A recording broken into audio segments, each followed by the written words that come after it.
Oke, selamat malam teman-teman. Assalamualaikum warahmatullahi wabarakatuh. Untuk pertemuan kali ini kita akan bahas tentang library untuk pengolahan data ya.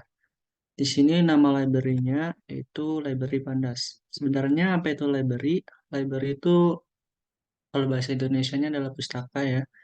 Ya adalah sekumpulan modul, sekumpulan package yang isinya tuh kode program yang sudah dibuat oleh programmer lain dan kita tinggal pakai saja. Jadi kita nggak perlu ngoding ulang, gitu ya. Nah, biasanya disediakan fungsi-fungsi untuk eh, kebutuhan yang kita perlukan. Nah, untuk pengolahan data sendiri, itu kita bisa pakai library yang namanya Pandas. Nah, cara installnya gimana? Kalau teman-teman udah pakai Google Colab, itu bisa cek library apa saja yang ada di Google Colab menggunakan sintaks ini, perintah pip list.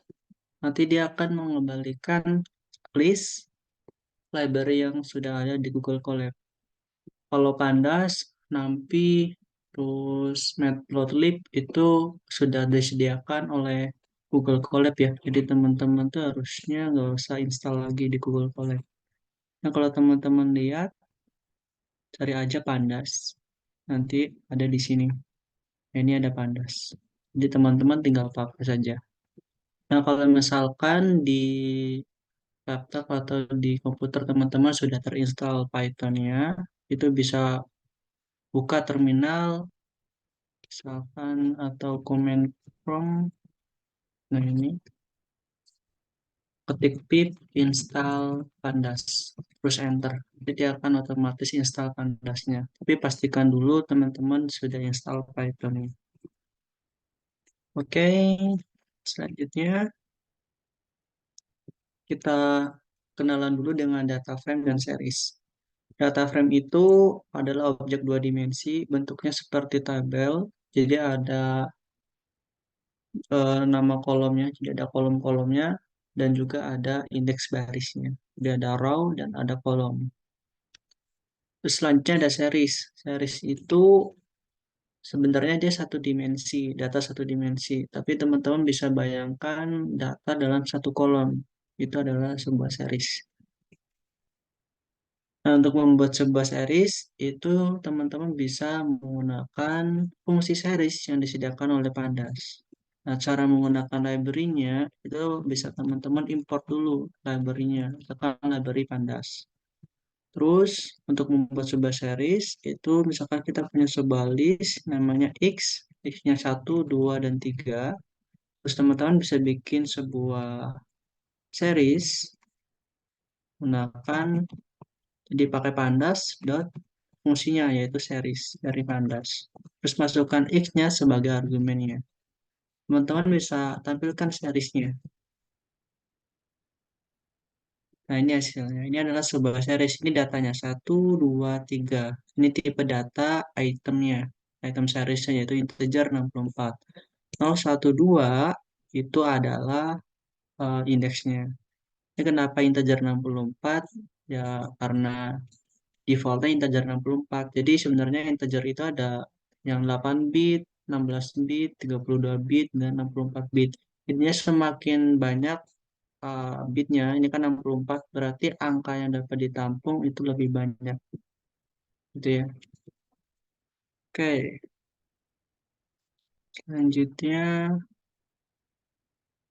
ini untuk akses indeksnya, itu teman-teman, akses nilainya, teman-teman bisa pakai indeksnya, yaitu 0, 1, 2. Misalkan di sini series 0. Jadi dia akan mengembalikan indeks ke 0, yaitu 1. Ya, ingat indeksnya itu mulainya dari 0. Selanjutnya ada juga yang namanya series. Data frame. Data frame yang tadi saya jelaskan itu adalah sebuah objek dua dimensi ya. Nah, untuk membuat sebuah data frame, teman-teman bisa memanfaatkan tipe data dictionary ya. Jadi di sini ada objek dictionary, ada key, dan value-nya. Key-nya ini nanti akan dijadikan nama kolomnya. Sementara value-nya itu akan dijadikan nilainya di sini. Jadi si value-nya itu harus berupa list ya. Jadi di sini ada 1, 2, 3, 420, 380, 390. Sama juga di kolom kalori datanya. Gitu ya. Jadi pastikan di sini adalah berupa list tipe data value-nya. Gitu ya. Oke, saya contohkan di sini. Saya copy saja.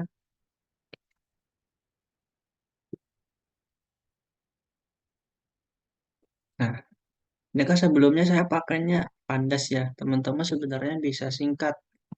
Misalkan import Pandas S. S ini sebagai alias. Misalkan PD. Ini untuk mempersingkat saja. Ketika teman-teman sudah import ya, di kode berikutnya itu sebenarnya nggak perlu import lagi. Jadi sudah diimport di atasnya. Oke, jadi kita lihat dulu my var. Nah ini hasilnya. Ini adalah data frame-nya. Jadi ada kolomnya, kalori dan durasi, terus ada indeksnya 012, ini row-nya atau barisnya, dan ini nilainya yang ada di sini. Itu adalah sebuah data frame. Selanjutnya, kita bisa load data dari file. Itu bisa file Excel atau file CSV. Di sini saya contohkan menggunakan file CSV. Di sini yang nama filenya adalah austinmeter.csv. Teman-teman bisa upload kalau di Google Colab itu di sini. Ini ada keterangan upload ke penyimpanan sesi. Artinya ketika sesinya sudah berakhir, filenya itu akan dihapus. Jadi ketika teman-teman buka lagi dan sesinya mulai lagi, itu teman-teman harus upload ulang filenya. Oke, saya lihat dulu. Austinmeter.csv. Oke, kita bisa baca ini nama variabelnya df, terus saya baca file CSV-nya. Oh ya, file CSV itu seperti apa sih bentuknya? Nah, kalau teman-teman lihat file CSV itu adalah seperti ini bentuknya. Tapi kalau teman-teman bukanya di Excel itu biasanya bentuknya udah jadi kolom sama baris, bentuknya kayak table. Tapi sebenarnya kalau dibuka pakai text editor bentuknya seperti ini. Setiap datanya dipisahkan dengan koma. Panjangan CSV itu koma separated value. Jadi nilainya dipisahkan dengan koma. Oke, kita baca nama filenya. Di sini kita tahu nama filenya adalah austinmeter.csv.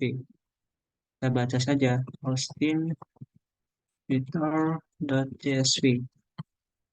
Setelah itu kita bisa tampilkan, masukkan pakai df. Nah, ini adalah datanya. Di sini ada 1319 baris kali 21 kolom. Ini ada kolomnya dan ini ada barisnya. Itu buat load file CSV ya. Kalau file Excel pakai read Excel. Oke, selanjutnya untuk melihat dimensi data frame, itu teman-teman bisa pakai SAP. SAP ini dia akan mengembalikan dimensinya, berapa baris, berapa kolom. Jadi ini ada 1319 baris kali 21 kolom. Untuk menampilkan data teratas dan data terakhir, itu teman-teman bisa pakai metode add. Jadi kita panggil metodenya dari objek data frame-nya, itu df. Nah, metode ini dia akan menampilkan defaultnya 5 data teratas. Kalau teman-teman mau 10 data teratas tinggal masukkan sebagai argumen. Gitu ya. Nah, ada juga df.tile, yaitu metode tile. Di sini metode tile ini akan mengembalikan eh, 5 data terakhir defaultnya. Kalau mau misalkan 4 data terakhir, bisa dimasukkan sebagai argumennya. Dipanggil metode tile dari objek data frame-nya.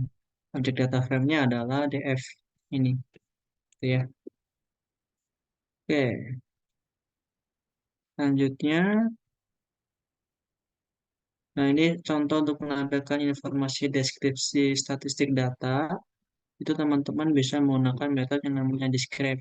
Ada juga df.info, ini untuk menampilkan deskripsi masing-masing kolomnya. Di sini teman-teman bisa lihat ada 1319 baris, indeksnya dari 0 sampai 1318, totalnya ada 21 kolom, terus ini ada tipe data dari masing-masing kolomnya, terus ini ada keterangan sel yang tidak kosong, ya ada berapa.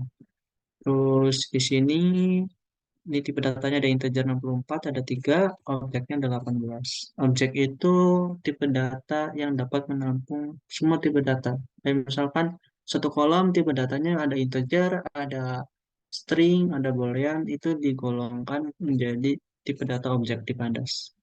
Gitu ya. Oke, terus ada metode describe ini untuk menampilkan deskripsi statistik datanya. Describe. Nah, ini hasilnya. Yang ditampilkan itu cuman kolom yang tipe datanya numerik ya. Jadi hanya kolom yang tipe datanya integer dan float. Ini hasilnya. Jadi ada jumlah datanya itu ada 1319 karena ada 1319 baris. Terus ada rata-ratanya, ada simpangan baku atau standar deviasi, ada nilai minimum, kuartil 1, kuartil 2, kuartil 3. Ini kuartil 2 juga disebut sebagai median. Terus ada nilai maksimumnya. Oke, kita juga bisa melihat spesifik kolom tertentu. Misalkan kita mau lihat deskripsi statistik dari kolom temperatur high F. Kita bisa lihat seperti ini. Gitu ya. Terus bisa juga kita lihat nilai rata-ratanya, maksimumnya dari masing-masing kolom. Kalau rata-rata berarti pakai fungsi min. Kalau maksimum misalkan pakai fungsi max. Kalau simpangan baku itu kalau nggak salah pakai std. Nah, ini hasilnya. Gitu ya. Oke, selanjutnya. Oh ya, kalau teman-teman masih penasaran ada metode apa saja yang bisa dipakai, teman-teman bisa lihat dokumentasi dari Pandasnya langsung. Gitu ya, dokumentasinya. Nah, ini. Oke, kita lanjutkan. Terus ada fungsi atau metode-metode unik. Metode unik ini dapat mengembalikan nilai-nilai apa saja yang ada di kolom tersebut. Terus ada metode Favicon. Kalau Favicon ini dia akan menampilkan nilai apa saja yang ada di kolom tersebut dan jumlahnya berapa. Diurutkan dari yang paling banyak, ini 50 paling banyak, sampai yang paling kecil. Jadi nilai 86 ada sebanyak 50, 92 ada sebanyak 42, dan seterusnya. Untuk melakukan akses data pada data frame, itu ada dua metode yang umum digunakan. Yang pertama ada index-based selection, yang kedua ada label-based selection. Yang index-based selection itu dia menggunakan indeksnya sebagai akses ya. Nah, di Pandas itu ada metode yang namanya ilog. Jadi pakainya misalkan df ilog baris dulu, misalkan barisnya 0, dia akan menampilkan data pada baris ke 0, dan habis itu koma kolomnya berapa, misalkan kolomnya 1, hasilnya 74, gitu ya. Jadi kalau misalkan teman-teman hanya butuh barisnya saja, kolomnya bisa dihapus. Oke, itu basic yang paling umum ya. Ini contoh untuk mengakses baris ke 0, bisa masukkan saja seperti ini, pakai metode ilog. Terus ini untuk mengakses baris kedua, kolom ke 0, hasilnya seperti ini, baris kedua, kolom ke 0. Kalau yang sintaks yang di bawahnya ini, dia akses semua baris pada kolom ke 0. Ya. Jadi kalau akses semua baris atau semua kolom, bisa pakai titik 2. Selanjutnya, ini untuk mengakses baris ke 0, di baris ke 0, dan kolom ke 0 sampai ke 1. Nah, sintaksnya seperti ini kalau teman-teman ingat, ada di slice, ya, slicing, itu ada start, ada N ada step ya. Jadi di sini startnya tuh mulainya dari mana indeksnya, N itu akhirnya di mana indeksnya, terus step atau kelipatannya berapa. Sama ya, untuk akses si pilot ini bisa menggunakan sintaks yang seperti itu. Oke, selanjutnya ini untuk melewatkan list untuk melakukan akses data pada baris itu juga bisa dilakukan. Contohnya seperti ini. Kita mau akses baris ke-0, ke-3, dan ke-8. Kita bisa masukkan sebagai sebuah list ya di sini. Ini sebagai barisnya, koma kolomnya. Selanjutnya ini mengakses 5 baris terakhir, kita bisa memanfaatkan indeks negatif seperti ini. Itu buat index based selection. Selanjutnya ada label based selection. Kalau label based selection itu menggunakan nama labelnya. Kalau contoh di sini teman-teman bisa lihat nama labelnya ada date, temperatur HF, temperatur average F, dan seterusnya. Itu buat label kolomnya. Kalau label barisnya itu 0, 1, 2, 3, 4, dan seterusnya. Ini kebetulan labelnya itu sama. Nah, labelnya kebetulan sama dengan indeksnya. Jadi untuk aksesnya tinggal seperti ini.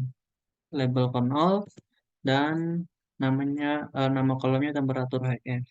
Nah, untuk metodenya itu pakai metode log. Jadi ingat saja kalau indeks itu pakainya ilog, kalau label pakainya log. Oke, ini contohnya diakses baris ke 0, label baris dengan label 0 dan kolom temperatur HF. Selanjutnya yang di bawahnya dia akses baris ke 0 sampai label kelima. Ini salah ya, bukan 4.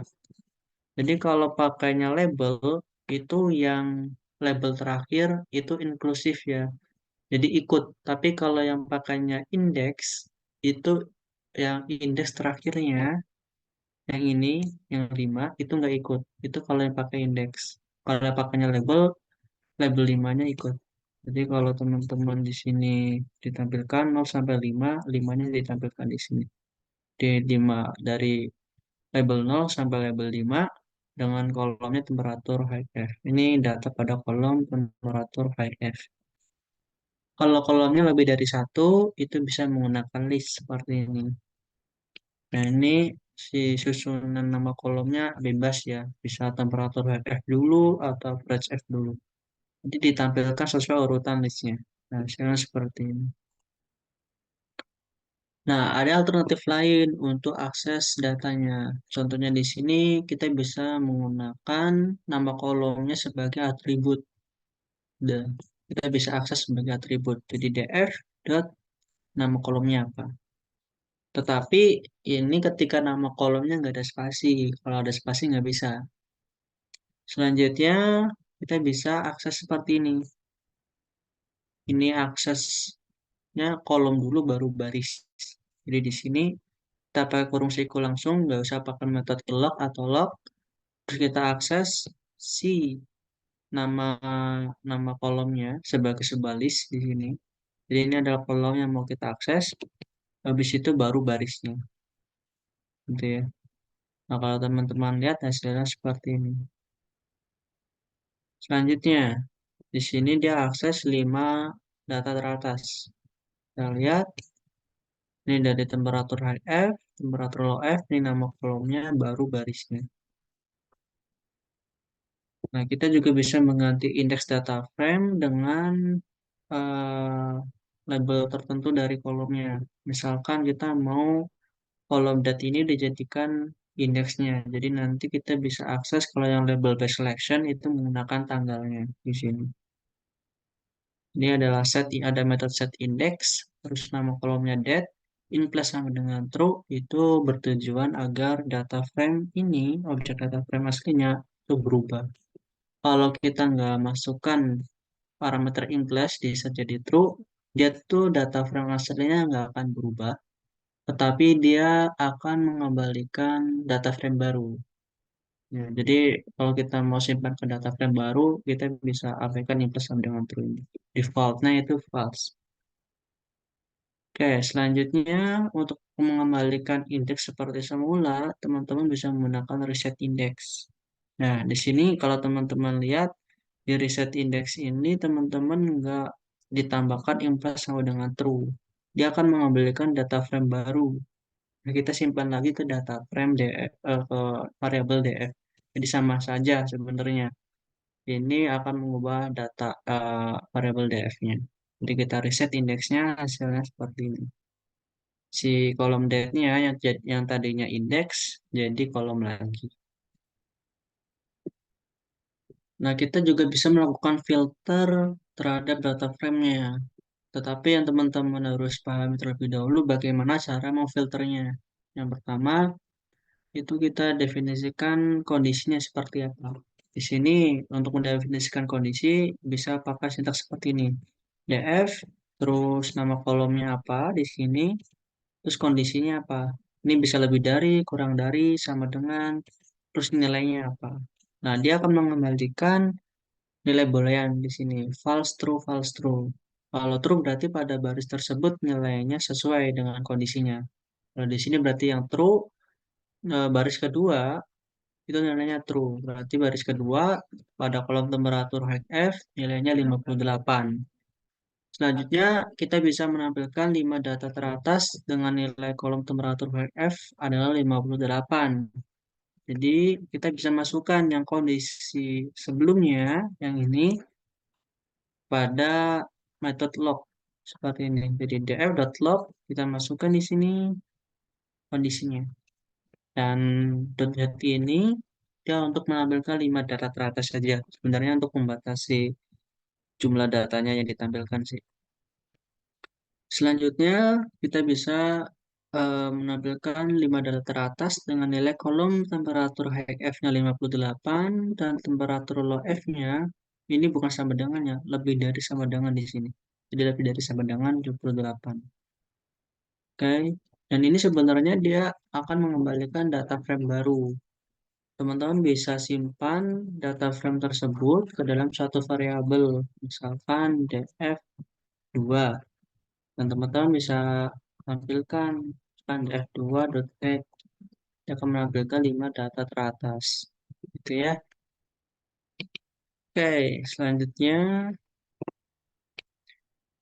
di contoh yang lainnya, kita bisa menampilkan 5 data teratas dengan nilai kolom temperatur HF-nya sama dengan 58 atau 99.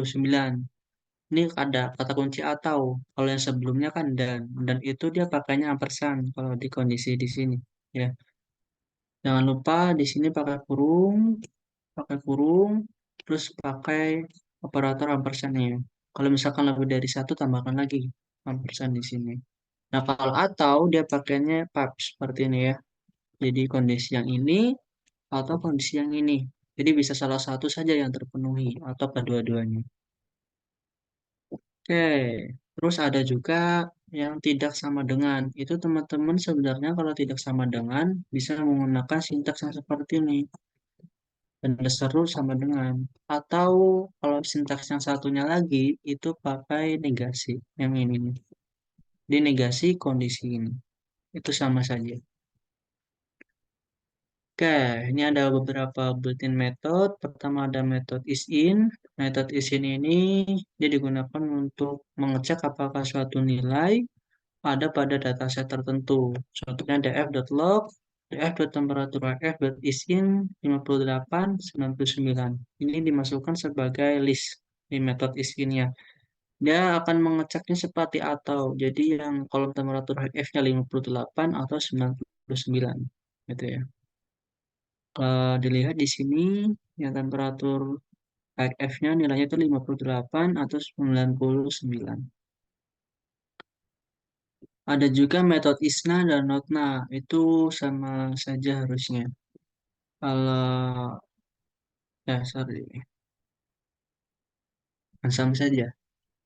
ISNA ini dia untuk mengecek apakah suatu nilai nol, tapi kalau NOTNA itu dia mengecek apakah suatu nilainya tidak nol. Jadi kalau ISNA akan mengembalikan nilai-nilai yang nol atau yang kosong, atau sel yang kosong, gampangnya gitu. Kalau NOTNA itu dia akan mengembalikan sel-sel yang tidak kosong. Jadi sel yang tidak kosong dia akan true nilainya, kalau sel yang kosong nilainya false. Kita bisa lihat di sini dfkalori.isNa dia akan mengembalikan list true false-nya dan kita masukkan df di sini, sintaks df-nya. Terus kita akses true false-nya dan kita tampilkan 5 data teratas. Kalau teman-teman lihat di sini kolom kalorinya itu isinya kosong. NaN itu melambangkan bahwa sel tersebut tidak ada isinya atau kosong. Pandas itu free ya? Ya, dia sudah open source. Kalau teman-teman bisa download, bisa akses secara gratis. Ada dokumentasinya juga di sini. Oke, selanjutnya ini buat yang notna. Kalau notna berarti dia mengembalikan yang tidak nol. Apanya gitu, yang tidak kosong nilainya. Oke, selanjutnya untuk penambahan kolom baru itu bisa pakai sintaks yang seperti ini. Df wage terus diisi dengan nilai defaultnya dulu berapa. Pastikan nama kolomnya tuh belum ada di eh, eh, data frame tersebut. Kalau ada nanti berarti yang kolom tersebut override jadi nilai 60 semua. Kalau teman-teman lihat di sini ada atribut columns dari data frame-nya. Df.columns, terus teman-teman lihat di sini dia mengembalikan list nama kolomnya. Nah, ini adalah nama-nama kolom yang ada di eh, data frame tersebut. Teman-teman bisa tambahkan nama kolom yang tidak ada pada data frame tersebut, terus diisi dengan nilai defaultnya dulu. Berapa?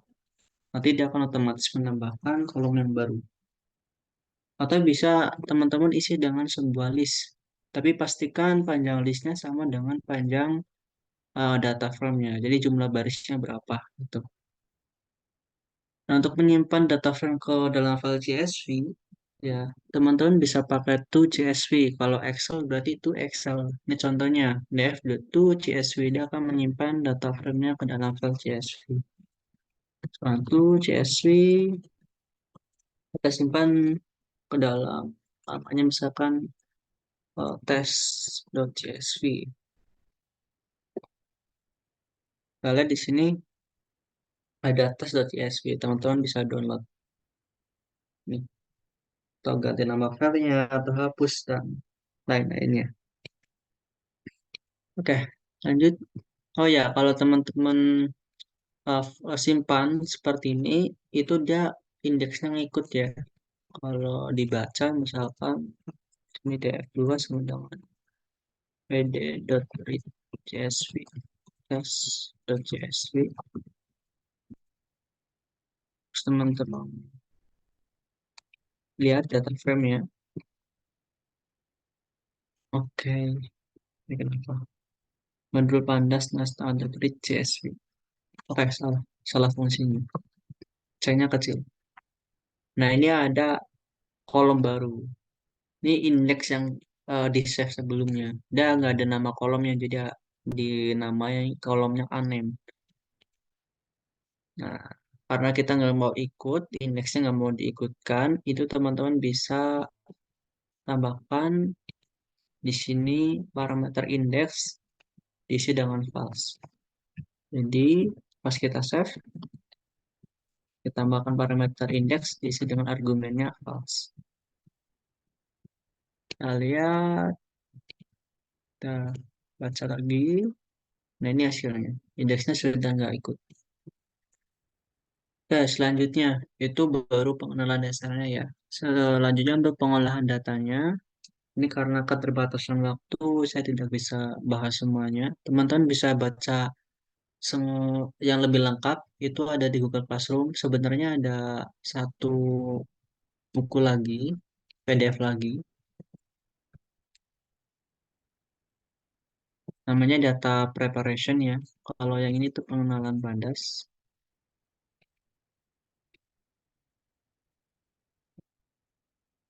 Yang mana ya? Sebentar. Kalau ini tuh pengenalan Pandas yang tadi. Terus ada juga data preparation. Nah ini lebih lengkap untuk pengolahan datanya.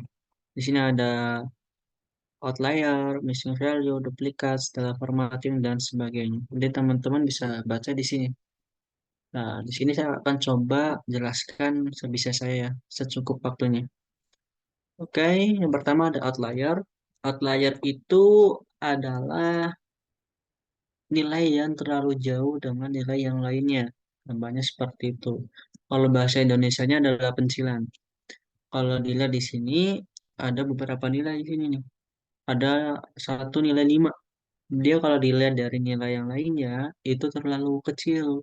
Nah, ini bisa teman-teman sebut sebagai outlier. Ada beberapa metode untuk menemukan outlier. Salah satu metodenya itu menggunakan yang namanya interquartile range. Nah, rumus untuk menghitung interquartile range atau IQR itu bisa dihitung menggunakan Q3 dikurangi Q1. Nah, untuk melihat eh, atau memfilter kuartilnya, bukan kuartilnya, untuk mencari outliernya, itu bisa dilakukan seperti ini. Yang pertama, kita hitung IQR-nya. Habis itu, untuk yang low outlier ini, itu kita seleksi nilai pada data yang kurang dari nilai minimum IQR. Jadi low outlier itu low outlier yang bawah ya. Nilai minimum IQR itu didapatkan dari eh, kuartil 1 dikurangi dengan 1,5 kali IQR. Nah, kalau yang nilai maksimum IQR, ini yang buat high outlier, itu difilter dengan memfilter yang nilainya lebih dari high outlier. Itu disebut sebagai ya pencilan atas lah. Nah, high outlier ini itu bukan high outlier. Nilai maksimum IQR, yang ini, itu teman-teman bisa dihitung menggunakan I3 ditambah 1,5 kali IQR. Jadi nanti teman-teman bisa menemukan low outlier dan high outlier-nya. Contoh sederhananya seperti ini. Pertama, kita hitung dulu kuartil satunya. Itu teman-teman bisa memanfaatkan metode kuantil. Nah, ini kita mau mencari outlier pada kolom temperatur HF ya. Terus buat yang kuartil tiganya, di sini sama juga bisa menggunakan metode kuantil, cuman argumennya beda. Ini kuartil satu itu berarti kan 25% ya. Kalau kuartil 3 itu 75%-nya. Terus kita hitung IKR-nya dan kita print ini hasilnya. Setelah itu kita hitung min IKR dan max IKR-nya. Ini minimum IKR-nya. Jadi kuartil satu dikurangi ini. Terus max IKR-nya itu 3 ditambah ini. Selanjutnya kita seleksi di sini nilai yang kurang dari min IKR. Jadi di sini kita seleksi DF temperatur HF yang kurang dari min IKR. Terus kita ambil indeksnya. Jadi kita bisa lihat indeks mana saja yang mengandung outlier pada kolom temperatur HF. Nah, kita jadikan list. Setelah itu, kita bisa print lah outlier-nya. Nah, untuk yang high outlier itu bisa pakai yang lebih dari max EGR. Nah, hasilnya seperti ini buat low outlier-nya. Ini indeks-indeks pada kolom temperatur HF yang merupakan outlier. Yang high outlier-nya itu kosong, gitu ya. Oke, selanjutnya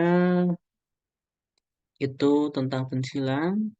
Selanjutnya ada namanya missing value. Apa itu missing value? Oh ya, untuk menangani outlier itu teman-teman bisa yang namanya ganti ganti nilai outliernya menggunakan misalkan mediannya atau rata-ratanya, atau bisa teman-teman kalau misalkan datanya banyak bisa dihapus pensilannya. Nah, pensilan ini sebenarnya dia sangat mempengaruhi kayak apa sih namanya eh deskripsi datanya nanti. Jadi hati-hati ketika menemukan sebuah outlier. Jadi bisa teman-teman hapus kalau misalkan datanya banyak. Kalau mau dihapus itu bisa pakai metode drop. Terus masukkan eh, list indeksnya. Ini list indeks outliernya. Terus jangan lupa in plus sampai dengan true itu agar data frame aslinya berubah. Ya. Atau bisa diisi dengan eh, yang tadi ya, bisa diisi dengan rata-ratanya atau medianya. Kalau mau diisi itu bisa ditentukan dengan metode replace. Tapi teman-teman kalau pakai metode replace itu harus tahu nilai yang diganti. Selanjutnya ada yang namanya missing value. Missing value itu adalah nilai yang hilang atau nilai yang tidak terdefinisi di dataset. Bentuknya itu beragam. Ada yang bisa berupa sel yang kosong atau simbol-simbol tertentu, misalkan NaN. NaN itu not a number. Ini biasa digunakan untuk melambangkan missing value atau dan sebagainya. Ada juga yang tanda tanya, strip, itu biasanya orang-orang yang di misalkan di Excel nulisnya strip gitu untuk menandakan kalau nilainya emang nggak ada. Oke, di sini kalau teman-teman baca file austinwither.csv, terus kita lihat informasi datasetnya, kebanyakan tipe datanya adalah objek. Dan di sini yang sel yang tidak kosong atau nol itu tidak ada karena ada 1319 baris dan sel yang tidak kosong ada 1309 baris. Ini untuk semua kolom. Artinya nggak ada nilai yang kosong di masing-masing sel. Ternyata sebenarnya di data frame yang austinmeter.csv ini itu ada sebuah missing value seberupa tanda strip. Ya. Nah, itu tidak terbaca oleh Pandas. Untuk menghindari itu, teman-teman bisa lakukan identifikasi missing value pas bacanya. Misalkan di sini teman-teman definisikan dulu missing value yang mungkin ada di data frame tersebut. Misalkan ada N, slash A, tanda tanya, dan strip. Habis itu, teman-teman bisa masukkan missing value ini, list missing value-nya yang mungkin sebagai argumen di sini. Jadi ada parameter NA value diisi dengan list missing value atau missing value yang mungkin. Jadi diisi dengan list formatnya yang mungkin dianggap sebagai missing value. Nah, habis itu kita lihat informasinya pakai df.info, hasilnya akan seperti ini. Jadi teman-teman baca dulu, terus masukkan di sini NA value, terus masukkan list yang format missing value yang mungkin sebagai argumen. Dan kalau kita lihat di sini sudah berubah kebanyakan yang tadi tipe datanya objek itu berubah jadi numerik. Kita ada float, float, float, float.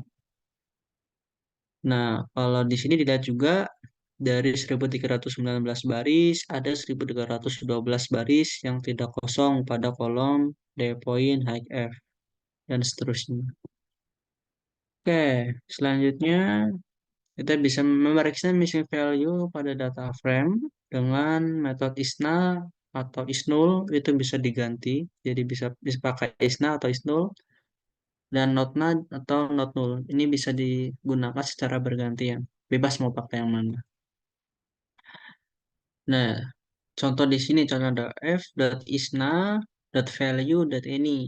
Dia akan mengembalikan true jika ada missing value pada data frame tersebut. Kalau nggak ada berarti dia akan mengembalikan false. Nah, ISNA atau ISTOL teman-teman bisa pakai secara bergantian. Bebas mau pakai yang mana, sama saja harusnya. Kalau df.isna.any, dia akan mengecek missing value untuk setiap kolomnya. Kalau true, berarti di kolom tersebut ada missing value. Kalau nggak ada, kalau false berarti nggak ada. Bisa juga df.isna.sum. Nanti dia akan mengembalikan jumlah missing value pada masing-masing kolomnya. Ini. Oke, selanjutnya ini untuk mendapatkan seluruh baris yang mengandung missing value. Teman-teman bisa definisikan dulu variabel untuk menampung list indeksnya. Habis itu diiterasi untuk setiap kolomnya. Ingat df.columns itu dia akan mengembalikan list kolomnya. Ya, jadi misalkan for kolom, ini namanya bebas ya. Bisa kolom, bisa X, bisa C atau apapun. In df.columns, df.columns ini dia akan mengembalikan list kolom. Kalau teman-teman print kolomnya, dia akan ngeprint si nama-nama kolomnya pada data frame tersebut. Nah, kita bisa gunakan ini untuk mengecek eh, missing value pada masing-masing kolomnya. Jadi sini df kolom, kolom itu nama kolomnya, dot isna, nanti dia akan mengembalikan true atau false pada masing-masing baris, itu diseleksi. Nah, terus kita masukkan kondisi ini di dalam df-nya, seperti ini, yang df. Ini kan salah satu sintaks untuk mengakses eh, data pada data frame ya. Nah, setelah kita akses datanya, kita pilih yang true, yang nilainya kosong. Habis itu ambil indeksnya. Setelah diambil indeksnya, kita tambahkan. Nah, ini kan dia akan mengembalikan list indeks ya. Kita tambahkan ke dalam variabel index null. Nah, index null ini akan menampung indeks yang missing value pada masing-masing kolom. Jadi, sel yang kosong pada masing-masing kolom. Itu metodenya pakai metode extend. Setelah ditambah, ada kemungkinan nilai yang duplikat. Jadi setiap sel satu baris kan bisa terdapat dua missing value pada sel yang berbeda. Satu baris bisa terdapat gimana ya jelasinnya? Misalkan di baris ke 0, dia ada missing value pada kolom temperatur high F dan kolom temperatur low F. Di sini ada missing value, di sini ada missing value. Tadi kan dia ngeceknya masing-masing kolom ya. Jadi kemungkinan index 0 ini nanti ditambahkan dua kali pada eh, variabel IDX 0 ini. Nah, untuk mencegah duplikat tersebut, teman-teman bisa ubah dulu ke set. Set itu kan salah satu syaratnya nggak boleh ada yang duplikat. Kalau ada yang duplikat, dijadikan satu nilainya. Setelah kita ubah ke set, ubah lagi ke list. Kita lihat kalau kita print, hasilnya seperti ini. Ini adalah indeks-indeks yang terdapat missing value-nya. Nah, untuk menangani missing value, itu teman-teman bisa hapus barisnya atau bisa ganti si missing value tersebut dengan median, modus, atau min atau rata-ratanya ya, dan lain sebagainya. Contohnya di sini, opsinya bisa dihapus. Kalau untuk menghapus missing value, teman-teman bisa menggunakan metode yang namanya drop. Nah, kalau untuk menghapus indeks biasa kan bisa pakai metode drop. Kalau missing value itu sudah disediakan di Pandas, bisa pakai drop nah langsung.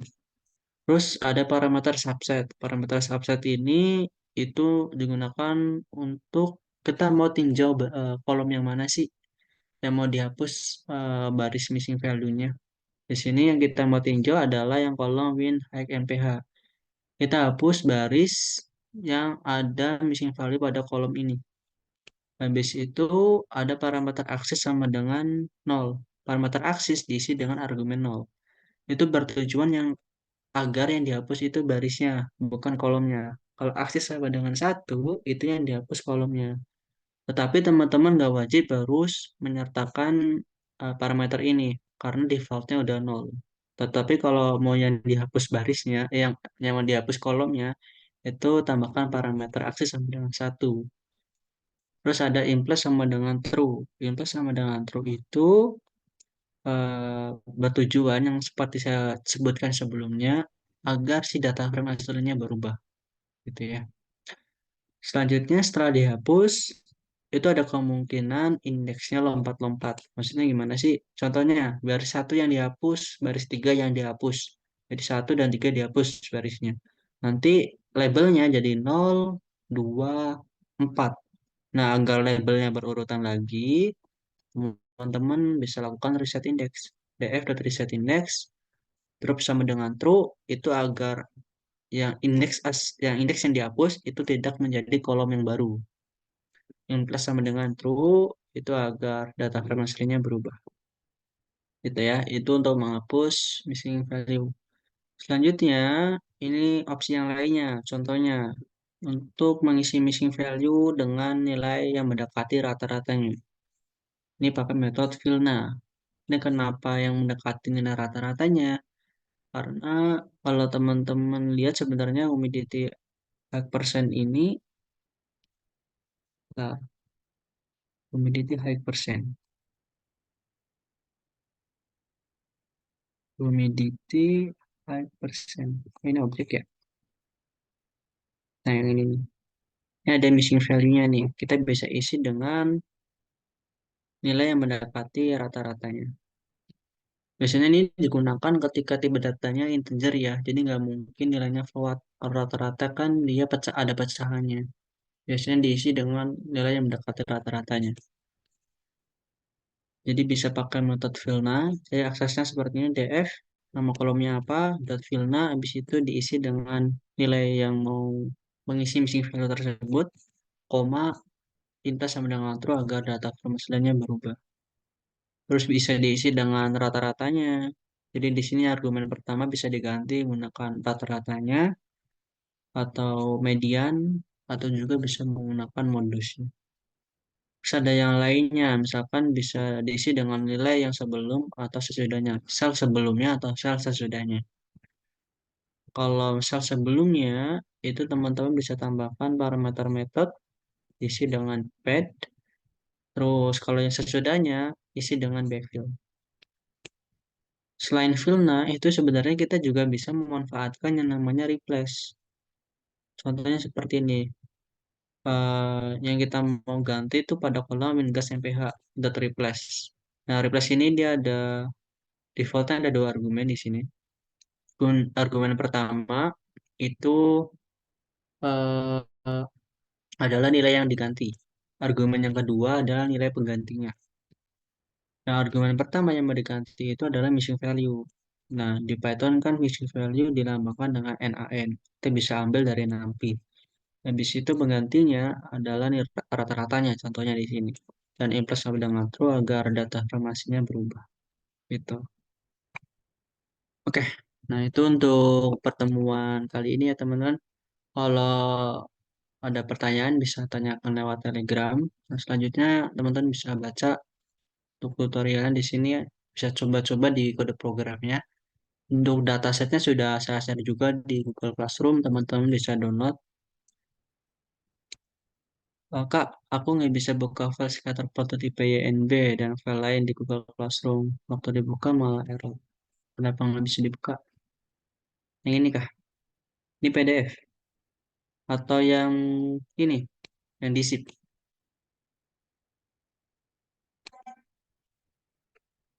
Yang ini. Ini buat visualisasi data sih. Nah, teman-teman sebenarnya harus ekstrak dulu. Terus buka, upload ke sini. Ya itu Kak. Harusnya bisa kok. Ntar saya coba download dulu. Nah, ya,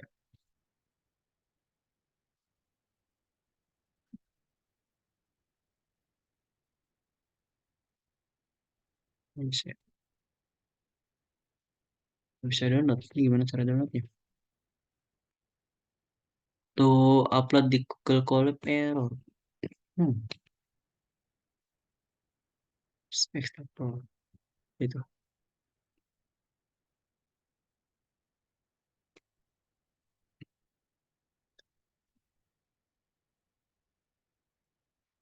Harusnya bisa saja sih. Masa nggak bisa sih? Bentar.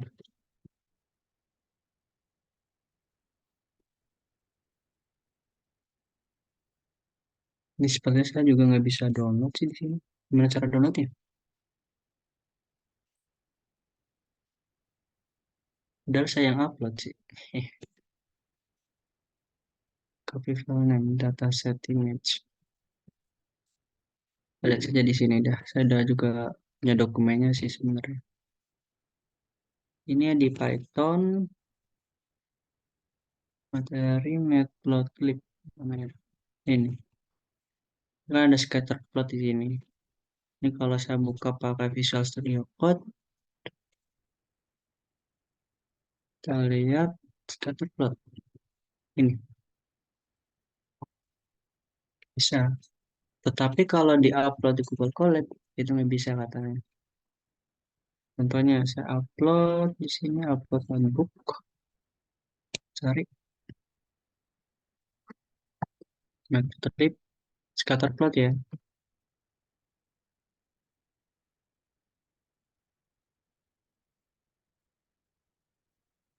filenya di unzip dulu ya sebelum di download.